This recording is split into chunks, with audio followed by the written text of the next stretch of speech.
नमस्कार, बुलेटिन में आपका स्वागत है। आपके साथ मैं हूं जीनत सिद्दीकी। इस बुलेटिन की शुरुआत करेंगे इस वक्त की सबसे बड़ी खबर के साथ। यूपी की सियासत से जुड़ी बड़ी खबर आ रही है। अपना दल जो कृष्णा पटेल वाला है, एसपी में गठबंधन। कृष्णा पटेल ने गठबंधन की पुष्टि कर दी। अनुप्रिया पटेल की मां है कृष्णा पटेल। दरअसल पटेल फैमिली को ही आपको समझना पड़ेगा जिस तरह से, और इनका वोट बैंक, कितनी सीटों पर इनका प्रभाव है, ये भी आपको समझना बहुत ज्यादा जरूरी है।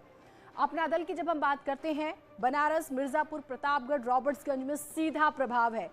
सोनेलाल पटेल आप जानते हैं अनुप्रिया पटेल के पिता रहे हैं, कृष्णा पटेल के पति, और उनकी ये पार्टी जो है वो अब आगे किस तरह से बढ़ रही है। पार्टी में जरूर बंटवारा हुआ, लेकिन अब अपना दल जो कृष्णा पटेल वाला गुट है वो समझौता कर लेता है। गठबंधन हो गया समाजवादी पार्टी के साथ और इसे बहुत महत्वपूर्ण माना जा रहा है। कुर्मी समुदाय से आते हैं, कितना महत्वपूर्ण आपको सुनाते हैं पहले, फिर इस पर बातचीत। अभी हम लोग की चर्चा सपा कार्यालय में राष्ट्रीय अध्यक्ष अखिलेश सिंह के साथ हुई है और हम लोग का गठबंधन हो गया है।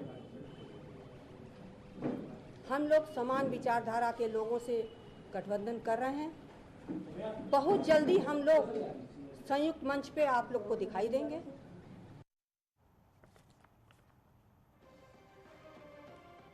तो ये गठबंधन भी बहुत महत्वपूर्ण माना जा रहा है। एक और खबर ऐसी ही आ रही है, अखिलेश यादव और संजय सिंह की भी मुलाकात हुई है। जनेश्वर ट्रस्ट के ऑफिस में ये मुलाकात हुई है। समाजवादी पार्टी ने वैसे इसे शिष्टाचार भेंट बताया है। हर मुलाकात गठबंधन नहीं होती, ये कहा है। कॉमन एजेंडे को लेकर चर्चा हुई है। वैसे वो कॉमन एजेंडा क्या था, ये जरूर जनता जानना चाहेगी। गठबंधन को लेकर अभी फैसला नहीं, यानी कि आम आदमी पार्टी और समाजवादी पार्टी क्या साथ आ सकते हैं, प्रश्न ये। आप सांसद संजय सिंह अमूमन चर्चा में रहते हैं, कभी प्रदेश सरकार पर आरोप लगाते हैं और कभी उत्तर प्रदेश की किसी भी घटना में सबसे आगे बढ़ चढ़कर सवाल उठाने की कोशिश करते हुए नजर आते हैं आपको। तो आज ये मीटिंग हुई है और इसे भी बहुत महत्वपूर्ण माना जा रहा है।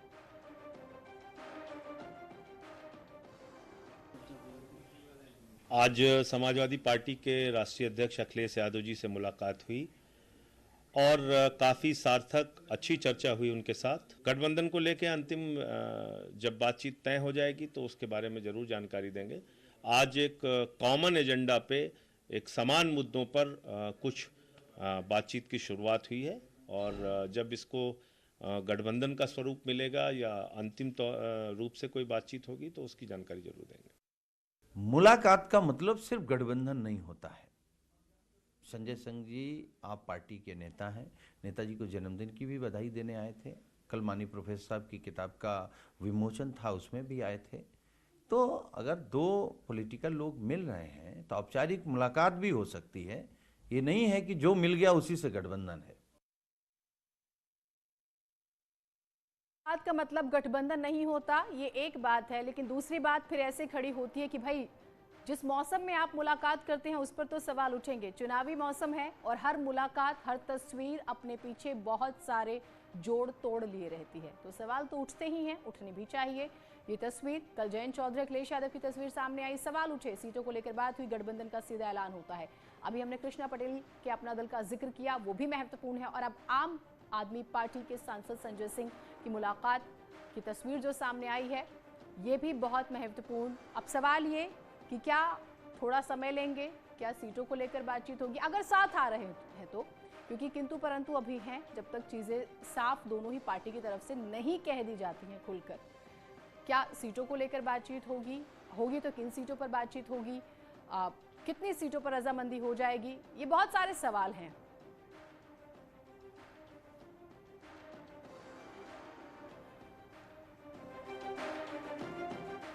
तो सबसे बड़ी बात ये, संजय सिंह का हम जिक्र कर रहे थे अभी, और अपना दल भी, क्योंकि आज इस खबर की चर्चा होगी। पूर्वांचल में बहुत महत्वपूर्ण है, इसे समझना होगा।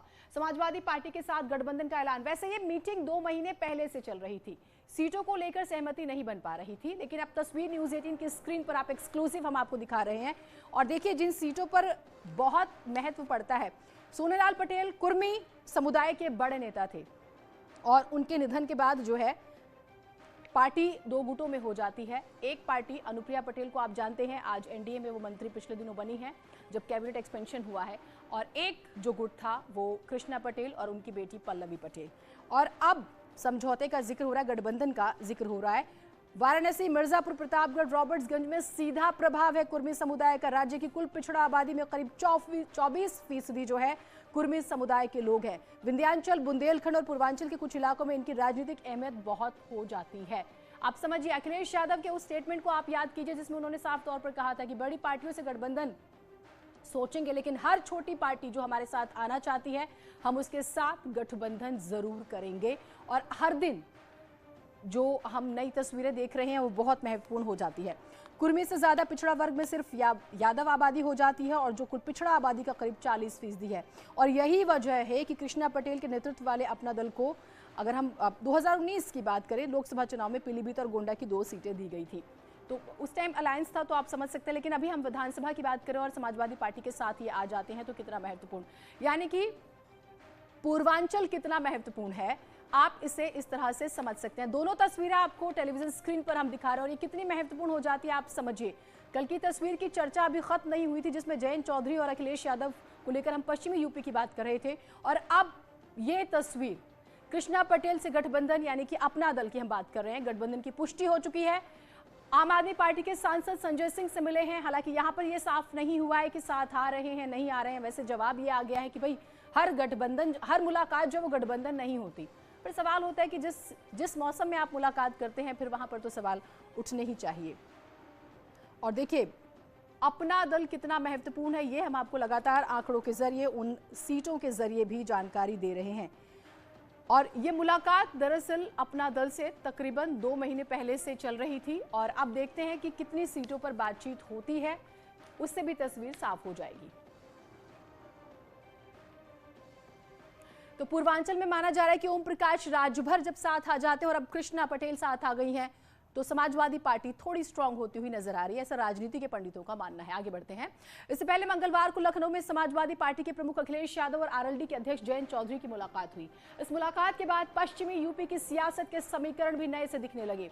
एसपी और आरएलडी के गठबंधन से क्या वाकई तस्वीर काफी बदल सकती है, ये एक महत्वपूर्ण सवाल है।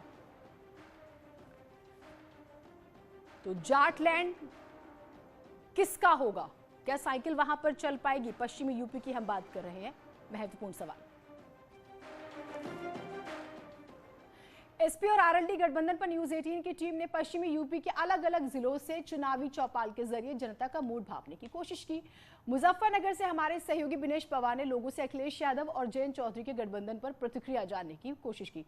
आप भी देखिए लोगों ने क्या कहा है। बाउल कहा जाने वाला ये वही मुजफ्फरनगर है जिसने दंगों का दंश झेला था, जिसके बाद से मुजफ्फरनगर की राजनीति में बेहद बदलाव आए। एक बार फिर से विधानसभा चुनाव नजदीक है और अगले आने वाले विधानसभा चुनाव में क्या होगा, मुजफ्फरनगर सहित वेस्ट यूपी का मिजाज, यहाँ जो गठबंधन मेल मिलाप की राजनीति की शुरुआत हुई है उससे क्या असर पड़ेगा इस मुजफ्फरनगर पर। जी आप बताइए कि जो गठबंधन हुआ है समाजवादी पार्टी और राष्ट्रीय लोक दल का, उससे क्या फर्क पड़ेगा मुजफ्फरनगर? बर्बाद हो जाएगी दुनिया। कैसे? ये तो पहले जो लोगों के हाथों में डंगर खुलवा दे करेंगे रास्ते में रही, तो कोई फर्क नहीं पड़ेगा, कोई मजबूती नहीं आएगी? इससे कोई मजबूती नहीं आती। अब कम से कम आजाद होगा तो घूम रहे, हमें तो इतना ही पता है भाई जी। ये गठबंधन पहले भी हुआ था लेकिन सफल होने वाली चीज़ है नहीं है, क्योंकि लोगों की राय जो है अब भाजपा की तरफ है। भाजपा ने विकास कार्य कराए हैं, कानून और सुरक्षा का मुद्दा बहुत अच्छी तरह से उन्होंने डील किया। फिर जो देश के मुख्य मुद्दे थे जैसे धारा 370, धारा 35, उनको समाप्त किया है। और जितने भी विकास कार्य हैं, नेशनल हाईवेज हैं, रेलवे है, डेडिकेटेड फ्रंट कॉरिडोर हैं, और भी जैसे गरीब अनधन योजना है, गरीबों को जो है अब होली तक जो है वो मुफ्त में अनाज मिल रहा है। तो ये योजनाएं भाजपा के अलावा तो कोई दे नहीं पाएगा। मुजफ्फरनगर में दंगा हुआ, उसका क्या इस बार भी विधानसभा पर कोई असर? हाँ, जो दंगा हुआ लोगों की सोच तो यही रहेगी कि फिर से पुनरावृत्ति ना हो इस चीज़ की, जो क्योंकि ये गठबंधन जो हुआ है ये विशेष तौर से जो इसी चीज़ को शो करता है कि इनकी मंशा यही रहेगी कि दंगे हों और हमें जो फ़ायदा हो। बाकी जो भाजपा की नीति है वो देश हित में है। जैसा कि मैं उसी थाने से बिलोंग करता हूँ जहाँ एक कवाल कांड हुआ था, और झगड़े फिसाद हर किसी में होते हैं और उसमें एक न्यायपालिका भी होती है। उस समय समाजवादी की सरकार थी और ऐसा नहीं वो पहला झगड़ा हुआ था किसी की लड़की के साथ में, कोई ऐसा चक्कर था, मगर वो 27 इतने नशे में थी कि जिनकी रिपोर्ट भी दर्ज करी गई या उन्हें गिरफ्तार करने के लिए भी कहा गया, तो वो रात में छोड़कर एसपी और डीएम दोनों के ट्रांसफर कर दिए। तो वो तो एक जंगल राज था। भारतीय जनता पार्टी को कितना नुकसान? निश्चित रूप से कोई नुकसान नहीं होगा। और उत्तराखंड से आज की सबसे बड़ी खबर रहेगी, ये देवस्थानम बोर्ड होगा भंग। सूत्रों के हवाले से खबर आई है, सीएम धामी जल्द ही इस पर फैसला कर सकते हैं। त्रिवेंद्र सरकार ने इसका गठन किया था। देखिए, जब कृषि कानून वापस हुए थे उस दिन इसकी सबसे ज्यादा चर्चा हुई थी कि अब जो सरकार है, खास तौर से प्रदेश सरकार उत्तराखंड की, वो इसे वापस जरूर ले सकती है और ये भी उतना ही महत्वपूर्ण जो है माना जा रहा है। अभी सूत्रों के हवाले से खबर है, थोड़ा सा जो है इस पर भी इंतजार करना होगा कि सरकार क्या कहती है, लेकिन दबाव जो है तीर्थ पुरोहितों की तरफ से लगातार बनाया जा रहा था, जिसका हम जिक्र कर रहे हैं। दीपांकर हमारे साथ, हमारे सहयोगी जुड़े हैं। दीपांकर, क्या चर्चा है वहां पर? बिल्कुल, अभी जो खबरें सूत्रों के हवाले से आ रही है, खबर यह है कि मुख्यमंत्री इस बात की घोषणा बहुत जल्द कर सकते हैं कि देवस्थानम बोर्ड को भंग किया जाएगा, लेकिन अभी खबरें सूत्रों के हवाले से। लेकिन हाँ, जिस तरह की स्थिति थी कि प्रधानमंत्री ने 3 कृषि कानूनों को वापस लेने की घोषणा की, उसके बाद से लगातार इस बात का दबाव पुष्कर धामी सरकार पे था कि वो कहीं ना कहीं पुरोहितों को शांत करने की कोशिश करे। इलेक्शन सर पे है और ऐसे में बीजेपी बिल्कुल नहीं चाहती कि तीर्थ पुरोहितों की नाराजगी कहीं पर भी बीजेपी की मुश्किल बढ़ाए। तो उम्मीद ये की जा रही है कि 30 नवंबर तक सरकार ने भरोसा दिया था कि हम यहाँ पर कोई ना कोई फैसला जरूर तीर्थ पुरोहितों के पक्ष में लेंगे, और अब ये माना जा रहा है कि 27 नवंबर को जो आक्रोश रैली की घोषणा पुरोहितों की तरफ से की गई है, उससे पहले ही मुख्यमंत्री इस बात की घोषणा कर सकते हैं कि एक्ट और देवस्थानम बोर्ड दोनों को भंग किया जाता है। फिर विधानसभा का सत्र होगा, विधानसभा के सत्र में इस एक्ट को भी खत्म किया जा सकता है। तो बस इंतजार है कि कब मुख्यमंत्री आज, कल या परसों 26 तारीख की शाम तक इस बात का ऐलान करते हैं। जी दीपांकर, मुख्यमंत्री जब कमान संभालते हैं पुष्कर सिंह धामी, सबसे पहले तीर्थ पुरोहितों से मुलाकात करते हैं। हम विपक्षी पार्टियों के एजेंडे में देख रहे हैं वो लगातार इस मुद्दे को उठा रहे हैं। कृषि कानून वापस हुए तो तीर्थ पुरोहितों को भी एक आवाज मिली कि हम भी ऐसे दबाव बना सकते हैं। प्रश्न ये है कि जो इंटरनल सर्वे होते हैं उसका दबाव क्या काम कर रहा है, या जो तीर्थ पुरोहित हाल फिलहाल में एकदम से चीजें बदली हैं वो दबाव काम कर रहा है? नहीं, इसमें आप अगर देखेंगे तो पिछले 2 साल से 27 नवंबर 2019 को त्रिवेंद्र की सरकार की कैबिनेट हुई थी और तभी फैसला लिया गया था। उस कैबिनेट को आज 2 साल पूरे होने वाले 27 तारीख को, और उसी दिन को तीर्थ पुरोहितों ने आक्रोश रैली के लिए छुड़ा है। तो कहीं ना कहीं पहले दिन से, जब से देवस्थानम बोर्ड का गठन हुआ है, तब से इस बात का दबाव लगातार तीर्थ पुरोहितों ने सरकार पर बनाया है कि इसको भंग किया जाए। त्रिवेंद्र सिंह रावत चले गए, फिर तीरथ सिंह रावत आए, तीरथ सिंह रावत ने इसको पुनर्विचार की बात की, फिर उनकी कुर्सी भी चली गई। अब ये बात है मुख्यमंत्री पुष्कर सिंह धामी के सामने, उन्होंने इसमें हाई पावर कमेटी बनाई।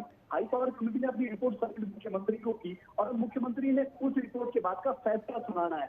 अब जिस तरीके का प्रेशर प्रधानमंत्री ने जिस तरीके से 3 कृषि कानूनों को बैक किया है किसानों के दबाव के बाद, बिल्कुल उसी तरह का अब यहाँ पर यही माना जा रहा है कि कहीं ना कहीं तीर्थ पुरोहितों के दबाव में पुष्कर धामी भी इस फैसले को वापस ले सकते हैं, ताकि बीजेपी और बीजेपी की सरकार का नुकसान न भुगतना पड़े और 2022 में तीर्थ पुरोहित जो कुछ। तो बेहद ही महत्वपूर्ण इस पर भी नजर रहेगी न्यूज 18 की, मुख्यमंत्री क्या फैसला लेते हैं सबसे पहले आपको जानकारी देंगे। और लखनऊ से इस वक्त एक और बड़ी खबर आ रही है, आदित्य सिंह ज्वाइन करेंगे बीजेपी। सूत्रों के हवाले से खबर है आज शाम को वो बीजेपी ज्वाइन कर सकती हैं। बीजेपी रायबरेली सदर से कांग्रेस विधायक आदित्य सिंह सबसे ज्यादा चर्चा में रहती हैं। वो सीधा प्रियंका गांधी पर सवाल उठाती है, सीधा राहुल गांधी के नेतृत्व पर सवाल उठाती है, सीधा कांग्रेस पार्टी के नेतृत्व पर सवाल उठाती हैं और अपने इन्हीं तेवर की वजह से वो लगातार चर्चा में रहती हैं। अनामिका हमारे साथ, हमारी सहयोगी जुड़ी हुई है। अनामिका, इसका तो अंदेशा था, अब सिर्फ पुष्टि का इंतजार है, सूत्र क्या कह रहे हैं?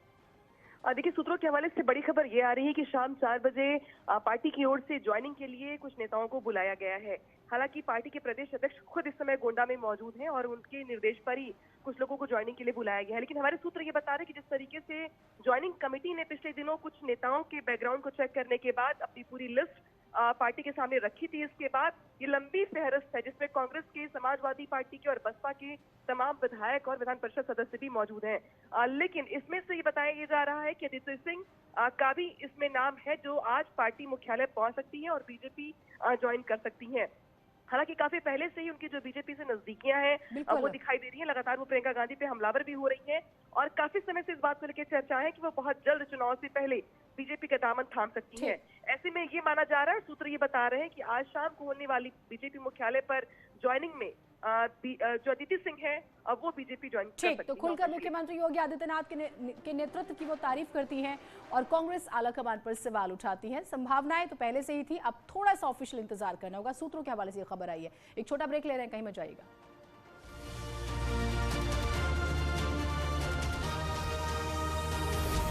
घोषणा पत्र